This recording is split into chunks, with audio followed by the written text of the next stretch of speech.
여러분 가지고 계시는 신약성경 366면에 있습니다.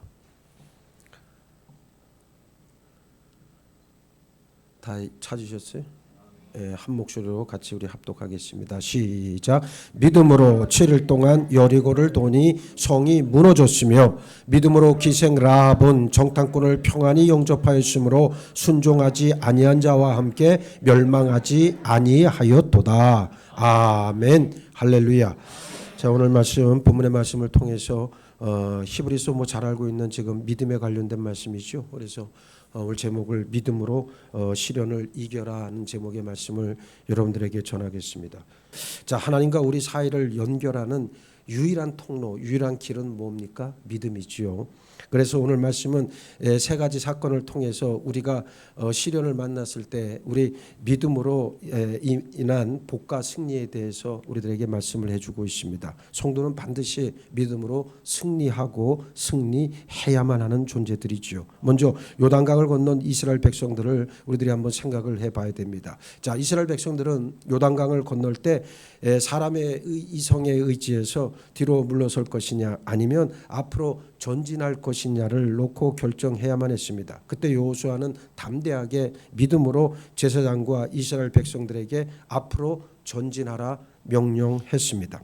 그래서 비로소 요단강이 갈라지고 이스라엘 백성들은 무사히 건널 수가 있었죠. 이성이나 감각 또는 경험이나 환경을 의지하지 않고 오직 하나님의 약속의 말씀 위에 전 인격을 내어 맡기고 나아갈 때 우리 앞에 놓인 문제인 요단강은 갈라지게 되어 있습니다. 우리는 시련을 이기고 믿음으로 담대하게 앞을 향해 나아가야 합니다. 이것이 성숙한 성도의 삶입니다. 이스라엘 백성들에게는 건너야 하고 경험해야 할 두 강이 있었습니다. 하나는 바로 홍해고 또 다른 하나가 요단강 아니었겠습니까? 홍해는 애굽이라는 나라와 결별하면서 애굽에서 가졌던 세계관, 가치관과 사고방식을 일체 다 버리고 다시 말해서 옛것은 죽고 새로운 이스라엘로 태어났다는 것을 확인시켜주는 경계선이 바로 홍해였다는 거죠. 이런 의미에서 바울은 모세에게 속하여 다 구름과 바다에서 세례를 받고 고린도전서 10장 2절에서 말씀하고 있습니다. 대단히 탁월한 영적 해안의 말씀입니다. 그러니까 애굽에서 살던 이스라엘은 죽었다는 말이고 이제는 애굽에서 살던 이스라엘이 아니라 어린 양 피에 의해서 새롭게 태어난 이스라엘이라고 하는 사실을 고백해야 할 경계선이 바로 무엇이었다? 홍해였다는 것이죠. 그래서 홍해가 중요한 겁니다. 요단강도 안 그렇습니까? 하나님이 약속하신 땅과 그 다음 약속의 땅이 아닌 땅 사이에 무엇이 있었다는 거예요? 요단강이 있었다는 거예요. 이 요단강을 건너야 하나님의 약속의 땅으로 들어갈 수가 있었습니다. 이스라엘이 광야에서 약속의 땅에 들어가기 위해선 요단강을 건너지 않고는 약속의 땅에 들어갈 방도가 없었어요. 요단강을 건넜다는 것은 기존 세상과 이제 결별했고 새로운 세상으로 뛰어들었다는 것을 의미합니다. 사람에게는 광야에서 즉 세상에서 살던 광야 백성의 생각과 삶이라는 것이 있고요. 하나님 주신 약속의 땅에서 약속의 백성으로서 살아가야 하는 생각과 삶이 또 있습니다. 하나님의 백성 이스라엘은 요단강을 건너면서 광야 백성의 생각과 삶을 완전히 끊어내고 끝장내야만 했다는 얘기예요. 그걸 가지고 들어갈 수는 없었다는 겁니다. 그래서 하나님께서 그 앞에 저들 앞에 요단강을 놓으시고 그 요단강을 건널 때 어떻게 건너는가? 즉 하나님의 약속의 말씀에 의지해 건너는가 아니면 너의 경험과 너의 생각 너의 이성에 의해 건너는가를 하나님께서 테스트하셨다는 거죠. 언약궤를 맨 제사장들의 발이 물에 잠기자마자 장일하게 넘치던 요단강 물이 갈라져서 길이 만들어졌고 이스라엘은 그 길 가운데로 요단강을 무사히 건널 수 있었습니다. 하나님의 언약궤를 맨 제사장들은 이스라엘 백성들이 다 건너기까지 요단강물에 그대로 서 있었어요. 이것은 이스라엘을 대신해서 십자가에서 죽으신 어린 양 예수 그리스도를 예표하는 말씀입니다. 이렇게 대신하는 행위가 아니면 이스라엘은 요단강에서 죽어야 했다는 거예요. 언약궤를 맨 제사장들이 이스라엘 백성들이 다 건널 때까지 요단강물에 그대로 서 있었다는 겁니다. 이런 죽음의 장소였던 요단강을 건너면서 광야에서 품고 살았던 자기중심적 사고에 매여 있던 옛된 이스라엘은 죽고 이제 새로운 존재들로 태어나서 하나님께 온전히 사로잡힌 약속의 삶을 살아내는 자가 참 이스라엘이고 바로 하나님의 자녀 된 우리 성도라고 하는 사실을 잊지 말아야 됩니다. 그래서 예수님은 우리를 대신에 십자가에서 죽으시고 부활하심으로 우리 길이요 진리요 생명이 되셨습니다. 하나님의 자녀된 우리는 여전히 광야라는 세상에 머물고 있는 자들이 아니라 십자가에서 우리 자아는 이미 죽었고 예수 안에서 새롭게 태어난 자들이다. 이 고백이 우리에게는 날마다 있어야 돼. 그래서 여러분들이 하나님 앞에 드리는 기도에는 이 고백이 반드시 들어가야 됩니다. 십자가 위에서 나의 옛된 자아는 처형되었고 이제 성령의 새롭게 하시는 능력의 역사 안에서 나는 거듭났습니다. 다시금 태어났습니다. 가감하게 그리고 담대하게 선포할 수 있어야 한다는 말입니다. 이것이 세상과 완전히 결별하고 요단강을 건넌 성도들의 참된 모습 아니겠습니까? 이스라엘 백성들과 여호수아처럼 시련을 이기고 믿음으로 요단강을 건널 수 있는 여러분 모두가 되기를 바랍니다. 예수님 안에서 지난날의 생각과 삶을 깨끗이 청산하고 믿음으로 더 성숙하고 새로운 삶을 살아가기를 예수의 이름으로 축복합니다. 둘째, 하나님의 명령대로 여리고성을 돈 이스라엘입니다. 요단강을 건넌 후에 제일 먼저 도착한 곳이 어디입니까? 여리고성에 도착을 했습니다. 이스라엘 백성들은 하나님의 약속의 말씀을 믿고 하루에 한 바퀴씩 엿새 동안 돌다가 이제 일곱째 날 되는 날에는 어떻게 했습니까? 성을 7바퀴 돌기로 했습니다. 그런데 이스라엘 백성들이 마지막 7바퀴를 다 돌았지만 성은 조금도 요동치 않았다는 말이에요. 자, 7바퀴를 다 돌고 났으니까 뭔가 눈앞에 뭐가 딱 펼쳐질 줄 알았는데 그때까지는 아무 일도 일어나지 않았습니다. 이스라엘 백성들은 큰 난관에 처했었지만 그들은 어떻게 했습니까? 동시에 소리를 고래고래 질렀던 거죠. 함성을 터뜨린 거죠. 와, 뭐 어떻게 성경은 안 나와 있어요. 뭐라고 되어 있는지. 근데 대부분 인간의 모든 뭐 언어, 말은 비슷할 테니까 아마도 와 하지 않았겠어요? 아니면 야 했거나, 그렇죠? 아마 그랬을 것 같아요. 그렇게 일제히 소리를 와 하고 지르니까 비로소 여리고성은 어떻게 했다는 거예요? 와르르 무너졌다고 성경은 전하고 있습니다. 이게 소설 같은 얘기고 영화 같은 얘기인데 이게 지금 이스라엘 백성들의 눈앞에서 펼쳐졌다는 말입니다. 하나님의 말씀을 온전히 믿고 한 번, 두 번 기도한 다음 응답이 오지 않는다고 해서 쉽게 포기한다면 우리는 하나님의 응답을 영원히 받을 수 없다는 것을 인정해야 합니다. 우리 앞에 시련이 아무리 밀려와도 약속의 말씀 굳게 붙잡고 끝까지 밀고 나가는 사람이 결국 하나님의 응답을 받습니다. 내가 여러분들에게 그래서 하는 말이 응답 받을 때까지 끈질기게 기도해라. 예?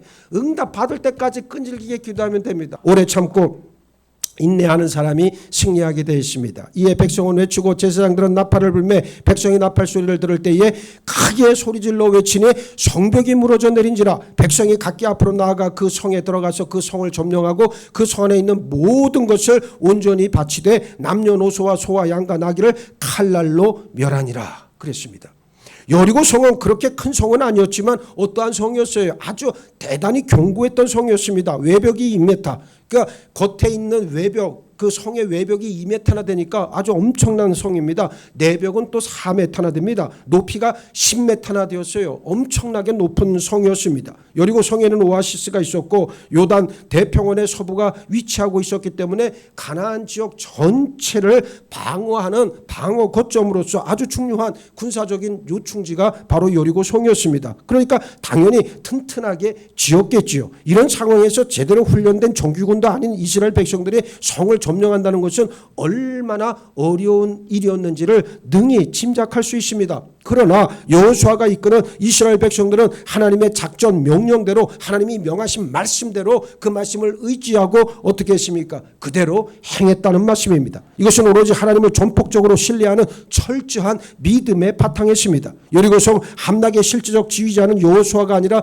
바로 누구셨습니까? 하나님이셨음을 확실하게 가르쳐주는 대목이라고 하는 말입니다. 이스라엘은 여리고성을 온전히 믿음으로 무너뜨렸어요. 우리가 하나님의 일을 할 때 그 성과가 바로 나타나지 않는 경우가 참 많아요. 그러나 그러한 지루한 기다림이 있고 시련이 앞에 놓여 있다 해도 여러분 걱정하지 마세요. 믿음으로 승리할 수 있는 것이 하나님의 방법입니다. 오늘 여호수아서 말씀도 똑같고요. 아까 우리가 읽었던 제가 아까 조금 읽어드렸던 그 여호수아 6장 20절의 말씀, 그 말씀도 똑같은 내용의 말씀입니다. 이스라엘 백성들은 엿새 동안 계속해서 여리고성 주위를 돌았지만 아무 일도 일어나질 않았어요. 그런데 7일째는 무려 7바퀴나 돌았다는 말입니다. 이렇게 할 수 있었던 것은 오직 믿음 때문이었다. 이성적으로 사람의 생각으로는 전혀 터무니없어 보일지라도 하나님의 명령하심, 하나님의 말씀이 임했을 때에는 순복할 수 있어야 한다는 말이에요. 그래서 반드시 여러분들이 기억을 하셔야 됩니다. 어떠한 시련 속에서도 죽기까지 참고 믿음으로 순복하면 하나님께서는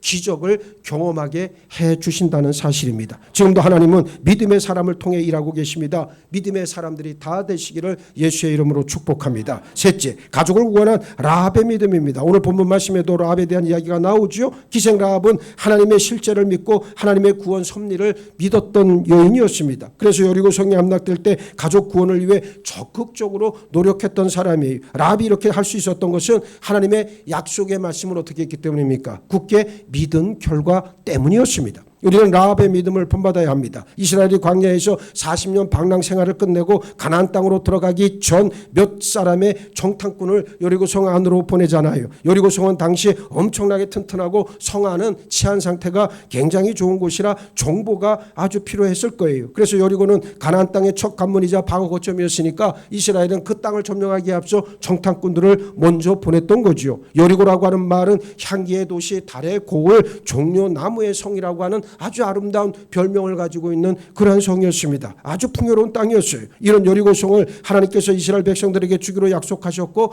기생 라합을 미리 예비하신 거예요. 자, 이 여자, 이 라합이라고 하는 여자의 직업이 기생이라 그랬는데 사실은 기생이 아닙니다. 몸을 파는 여자입니다. 창부입니다. 그러니까 가장 하층민에서 가장 서글픈 인생을 살아가는 사람이 이 라합이라고 하는 사람입니다. 그런데 이 직업이 기가 막힙니다. 아마 몸을 파는 직업이고 또 웃음을 파는 직업이다 보니까 술도 같이 팔았겠죠. 그러니까 술을 마시러 많은 사람들이 올 거 아니겠습니까? 그 와서 그 사람들이 다 어떻게 합니까? 이 얘기 저 얘기 정보들을 다 흘려. 그러니까 이 라합이 가지고 있던 정보는 굉장히 고급 정보였을 가능성이 높아요. 그래서 정탐꾼들이 이 기생 라합과 만난 거예요. 그런데 이 라합은 정탐꾼을 만나면서 어떻게 했습니까? 이미 이스라엘이라고 하는 이 공동체를 알았고 그리고 저들과 함께 하시는 하나님에 대한 이야기를 알고 믿고 있었다는 말입니다. 하나님이 얼마나 크신 분인지 마음으로 그의 마음으로 인정하고 있었어요. 그래서 라합은 이스라엘의 정탐꾼들을 어떻게 해줍니까? 숨겨줍니다. 목숨을 건 굉장히 위험한 일이었죠. 어떻게 정탐꾼의 소식을 알게 되었는지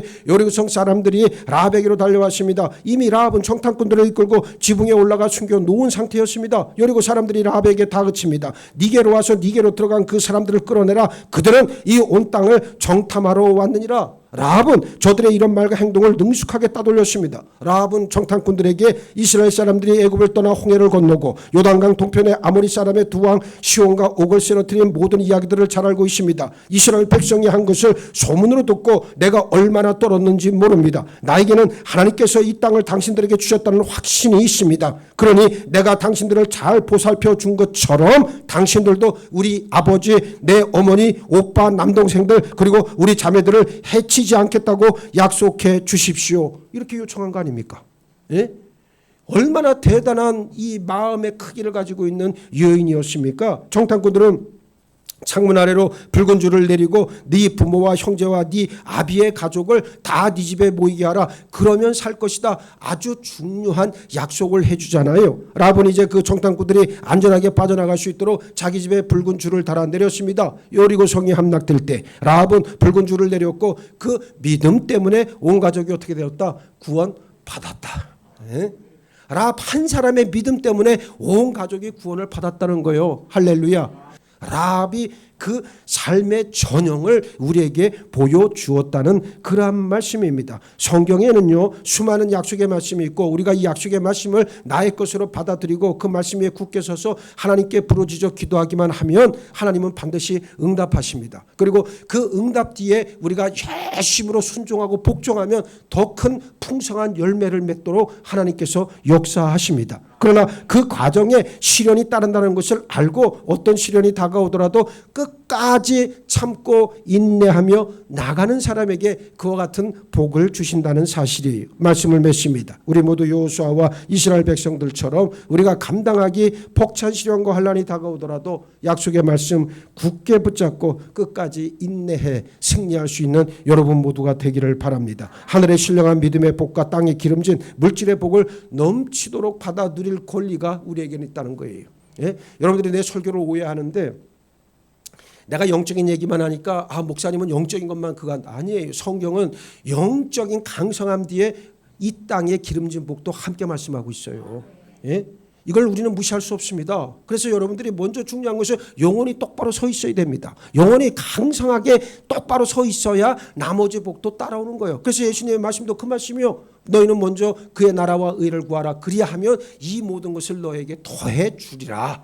그 말씀도 그 말씀이에요. 따지고 보면. 그러니 여러분의 영혼이 가장 큰 문제입니다. 영혼이 먼저 하나님 앞에 치유받아야 됩니다. 영혼이 먼저 하나님 앞에 회복되기만 하면 하나님께서 모든 것 위에 모든 것으로 우리를 덮어주시고 풍성하게 이끌어 주실 줄 믿습니다. 믿음으로 시련을 넘어서 하나님의 기적을 체험해서 하나님께 큰 영광 돌릴 수 있는 우리 예수원교회 모든 믿음의 식구들 다 되시기를 예수의 이름으로 축복합니다. 축복합니다. 축복합니다.